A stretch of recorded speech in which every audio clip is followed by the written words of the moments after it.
é feito o controle das atividades no trabalho remoto? Até que ponto pode ser feito esse tipo de trabalho e quais as barreiras que existem hoje? Já vai passar um pouquinho do nosso tempo, provavelmente, por causa da pergunta, mas eu acho legal, uma boa pergunta do Vitor, inclusive nosso aluno. Valeu, Vitor. Vitor, boa pergunta. Eu acho que o trabalho remoto ele é um desafio, um desafio que nós nos dispusemos a vencer. Tá? A gente já, contando um pouco da cozinha, nós já tivemos problemas com o remoto, já praguejamos em algum momento e hoje nós entendemos ele como essencial no crescimento da empresa. A gente já definiu internamente, não há crescimento da Progilete sem o trabalho remoto, então foi uma decisão que nós tomamos há relativamente pouco tempo atrás, mas nós já tivemos muitas falhas também em tentativas passadas, né? Como disse, 20 anos de estrada já dão algumas bagagens boas e ruins. E hoje nós temos inclusive formas diferentes, tá? Primeira coisa, se um squad tem uma pessoa remota ou híbrida, se um está remoto, todos estão remotos. Então a gente tem algumas regrinhas das reuniões, a gente adota a questão de trazer um pouco do Scrum ali, de métodos ágeis, veio muito pelo remoto. Hoje a gente adota praticamente todos os squads da Progilete, mas a ignição disso, basicamente, foi o trabalho remoto. E temos aqui casos de squads remotos que tem 5 pessoas e tem uma pessoa só que está remota. Existem as dailies, existem os ritos, tá? A gente tem hoje feito os sprints ali de... Sprints é um ciclo de tempo que a gente define ali para um grupo de atividades. A gente tem feito as sprints com 2 semanas, então existe uma reunião de planejamento da sprint, que o time define entre eles o que vai ser feito naquela quinzena, e existe um acompanhamento diário, que são as deles, existem alguns eventos intermediários, e existe uma retrospectiva ao final, então tem esse rito que a gente adota, é uma das metodologias, né?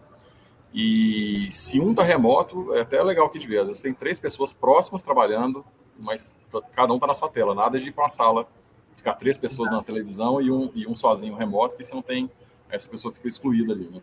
Eu falo isso pro Fernando direto. Não, se nossa tem uma pessoa, vamos fazer cada uma no tempo. Então, uma das regras é essa, se um está remoto, todo mundo está remoto. Tá? A gente tem também tido a semana de onboarding, então, o pessoal ali que comentou, né, o Anderson, acho que teve mais pessoas comentando ali que estão remotos, né? Foi o Douglas comentou. Foi o Leonardo. O Leonardo comentou isso. Leonardo. O Anderson. Então, eles todos passaram uma semana aqui de onboarding. Tá? Então, teve todos uns ritos de onboarding que eles puderam conhecer o time presencialmente. Então, a gente dá valor também para esse contato presencial. Na festa de fim de ano da empresa também todos vieram. Os que já estavam, né, aqui ingressos no time. Então, tem alguns ritos, algumas dinâmicas também do dia a dia. E a gente tem vencido aos poucos alguns desafios. Então, por exemplo, não pode ter aquela coisa o cara que está remoto, ele vai ter menos acesso a uma promoção do que alguém está presencial.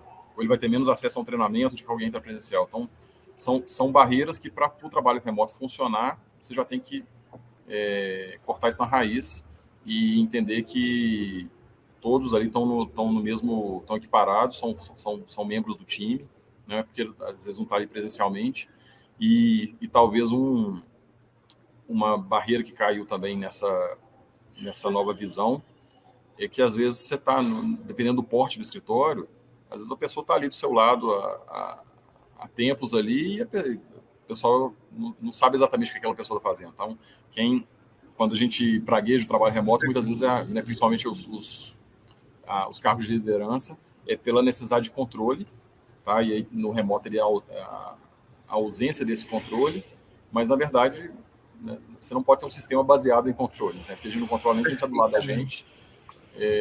Então, né, desenvolvemos e adaptamos uma metodologia que consiga, né, ter um ritmo de trabalho ali que flua, e obviamente, pelo que a Shirley falou lá no início também, não é qualquer perfil que está apto a trabalhar de forma remota. Então, a gente tem sido um pouco mais criterioso nessa seleção do profissional que vai trabalhar de forma remota. Requer um nível de maturidade maior, uma disciplina. Muitas vezes já estava acostumado com esse tipo de trabalho de forma remota.